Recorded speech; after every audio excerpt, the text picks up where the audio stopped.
Lwabadde Suzan Makula ayatulidde Pastor Bujingo amubuulidde ebyo ebimuli ku mutima ye abange bw'oba mukyala igwe kino osobola okukikola gwe n'omira pini n'obuulira bbaawo gw'osula naye mu nnyumba ebyo ebintu ebikukwatako ebyedda naddala nga bigenda na mukwano ebiseera ebisinga abasajja bino ebintu tebatera kubyagala kale katugambe Pastor Bujingo musajja mu basajja bonna okutuulawo n'awuliriza emboozi ekwatagana ku musajja munne omusajja nga bwe yali omusajja yamwagalirako ku mukazi n'atuuka n'omuzaalamu abaana igwe olowooza nga gwe omukyala kino osobola okukikola gye gwe omusajja osobola okugumira emboozi eno mukyala wo gwe wakera ku makya n'owasa ng'asula naawe ewaka n'addamu n'akunyumiza emboozi y'omusajja gwe yayagalako oyinza kukitwala otya oyinza kukiwulira otya nga mukyala wo akikunyumiriza well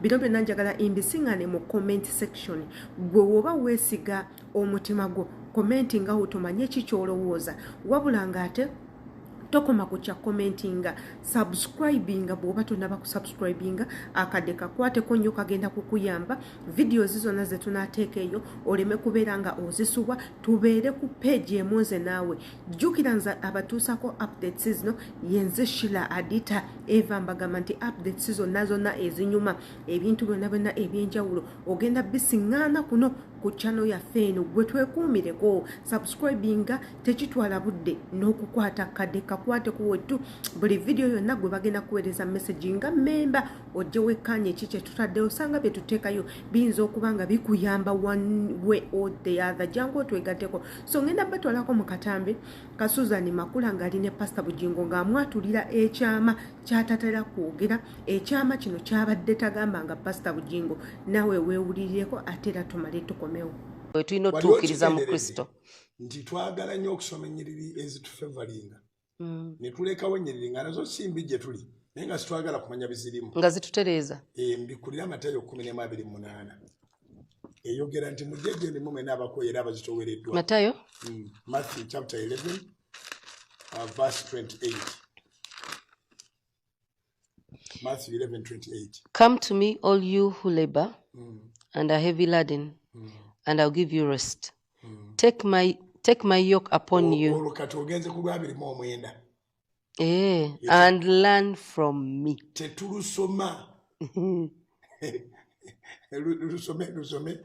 Take my yoke upon you and learn from me. For I am gentle and lowly in heart. You'll find rest for your souls. For my yoke is easy and my burden is light. Kubanga ekikoligo kyange kyangu era ekikoligo kyange kisoboka kakati omuntu ayagala bamutikkule naye ate tamanya nti alina stage gy'ayingiddemu ng'alina obuvunaanyizibwa bw'alina otuukiriza kubanga kino ekyokufuuka ekitonde ekijja ogenda kugaana ennyonta yasigala okufuga naye ejja kusigalawo akaseera katono bweriraba nga togifaako sitaani nga atwala ebintu bye ojja kusigala ng'olina ennyonta y'obwenzi ensikiriza mu basumba bagamba nti abalokose nga tebanafumbirwa era nga tebanabakuwasa kaba basabire abasajja babeere nga tebalina maanyi ga kisajja n'abakazi babeere nga tebalina feeling birikomawo nga batuusa okufumbiriganwa sikiriziganya nabo kubanga olwo ono tunategera tutya nti ddala onywedde kubanga okunywera kwetikka kikoligo kya Mukama waffe Yesu akugambye kyangu kati wano mu Bible study twagala tutaanulula ekigere tweyongereko mu maaso okuva ku mujjejje ndi mwe mwenna abakooye abazitoowereddwa nange n'abawummuza tweyongereyo mu maaso nti kaakati kiringa bwe nkibaggyeko musitule kino mwetikka ekikoligo kyange ebimu ku byogenda okukkiriza kwe kuba nti olwana n'ekyobadde olimu ne rejection yennyini ekyo olina okkiriza kubanga bw'obadde onywa nabo be mubadde mu kuba nabo endongo bagenda kwebuuza obusiru gye wabujja okulokoka nga Yesu bw'agaanibwa abatamutegeera naawe bw'omala omufuna tolowooza nti bonna bagenda kukwagala bagenda kukugaana era waliwo n'emirimu gy'osobola okufiirwa olw'okubanga omukkiriza. So ekibuuzo ne kiba nti okkiriza okugaanibwa ensi okkirizibwe Kristo. Kaakati nze ate ekibuuzo kyennyinaawo okkiriza okubajjibwa otereezebwe, kubanga bwe tuba n'omwango nga guli kulukedimu gulina ebikufukufu, bw'oba oyagala omwango ogwo gutereere oleeta landa. Kaakati landa bulweyitako bweti omuti gutereera ne kuliko ebivaako ate bigendera mu bulumi, naye bwe bimala okuvaako ne bakubako kavanishi, tewali amanyana kumanya nti ogwo omwango gwali gulina ekizibu ekyali kigubaddeko. Kati bwe batutikulako emigugu, this is the truth, nothing but the truth. We have to be molded. Remolded. Kubanga bwe tugenda eno, Sitaani ayina atukyusa. Atukyusa okuva eri gye twatandikira ku Adamu. Nti Katonda ayina bwe yatuleeta, we were perfect. Sitaani ekibi bwe kyajja ne tukyuka. Kati bwe tudde ewa Mukama turemoldinga, n'atubumba bujja n'atuzzaawo. Kati okututereezaawo. Oyinza n'okusulamu enjala ebbanga eriwera. Musumba ekyo nali nkirabyeko. Akatambi ako ndowooza nawe okalabye bulungi n'owuliriza ekibuuzo kyange kikyaliwo nno tekinnaba kubanga kivaawo. Igwe olowooza Suzan Makula ekintu kyakola kituufu okubuulira bbaawe gwayina ewaka omusajja eyamuzaalamu omwana n'atya bwe yali amuyisa. Ebiseera biri Suzan Makula ekintu ekyo yakyogeranga ng'akyali ku TV nga omuntu aweereza obuweereza nga tannaba kuyingira mu bulamu bwa Pastor Bujingo, so ng'ayogera nnyo ku ex w'oyo eyamuzaalamu omwana, biki ebyaliwo nabajja ate baawukane, naye abadde nga tatuulangako ku ntebe ne Pastor Bujingo kunyumya ku ex we. Kyova olaba kino ffe wonna bwe tukiwulidde akatambi kano katambudde nnyo, abantu nga bagamba olwabadde omukazi ono amaze n'ayatula ekyama, amaze n'atuuza Pastor Bujingo n'amubuulira amazima ki ekigenda mu maaso. Nze kye nali simanyi nti omusajja eyali aganza Suzan Makula yali wa gavumenti, era tubadde tetumanyi nti nno yali mukozi mukulu nnyo mu gavumenti yaffe ya Uganda. Bannange tabeera muhoozi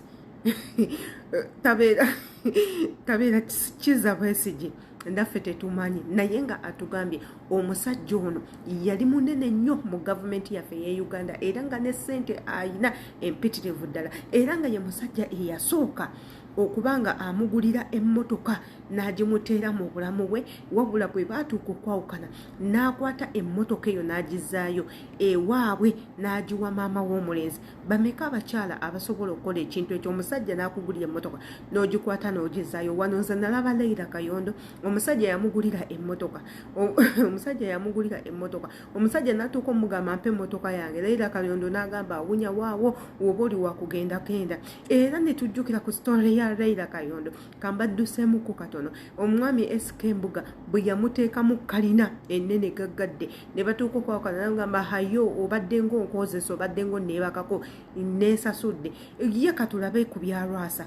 Vanessa yadduka ne ssente z'omukolo zonna. Lwasa n'atuuka okubanja, Vanessa n'amugamba obadde weebakana nnyoko. So ebintu ng'ebyo bakyala batono nnyo abasobola okuzzayo ebintu ebibaweebeddwa omusajja. Ye nange Adita sisobola kubizzaayo tumbaavu nga mbikuwambikuwako ki? Lwaki mba mbikuddiza? Wagenda okubimpa nga tuli mu mukwano, obadde ng'onneebakako ommalidde obudde, obadde weebaka na nnyoko oba namwannyoko, obadde weebaka nange. Nange ndi mwana wa muntu, mwana wa mwami, mwana wa mukyala, obadde onneebakako, obadde ontulugunya. In that case, ebintu ebyo byongulidde ndi waddembe obisigaza, ate nga gwe omwami toyina lukusa bonna lujja kusaba bintu ebyo olw'okuba wabingulira, kubanga wabingulira onjagala ng'olowooza ebirungi ebyo bisaana nze mukyala wo twawukanye. Lwaki oba obitwala? That means obadde oyagala onkozese, oleke ng'onkozesezza n'ebintu bye waleeta mu bulamu bwange ebyali bikusikiriza osobole okunkozesa, ate era twawukanye obitutte. Lwaki oba obitwala olw'okubanga ekyatugatta kyavaawo. So nze ndowooza nze nga Adita sisobola kukuwa yadde n'ekikopo sisobola kukikuwa, naye Suzan Makula yakola ekyavaayo. Emmotoka n'agizaayo, ebintu ebyali mu nnyumba byonna n'abizaayo, n'abiddiza omwami we. Omwami n'amugamba ebintu ebyo sigaze ebintu otandikirawo koye nti nedda sikyayagala kintu kyonna kinzijukiza ggwe, buli omu agende makubogo. So makuboge sendowooza ne Suzan Makula mukyala mu bakyala.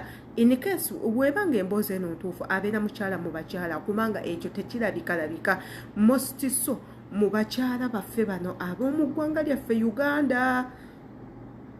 Abakyala ab'omu ggwanga lyaffe Uganda baagala ebyobugagga, baagala okugaggawala, baagala obulamu obulungi. Kati ebintu ng'ebyo tebasobola kubikola, era bisobola Suzan Makula na Pastor Bujingo. Igwe ng'awuliriza akatambi kano, igwe ekibuuzo nkirekedde gwe omusajja bw'akwagalako ng'akuwadde ebintu obizzaayo oba nedda, ogenda bimudiza olw'okuba oyagala omwerabire completely oba nedda.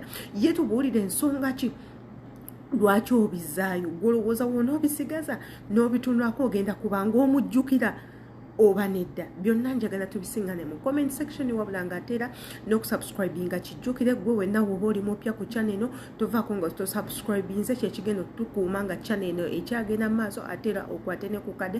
Yenze Sheila Adita, see you in my next video.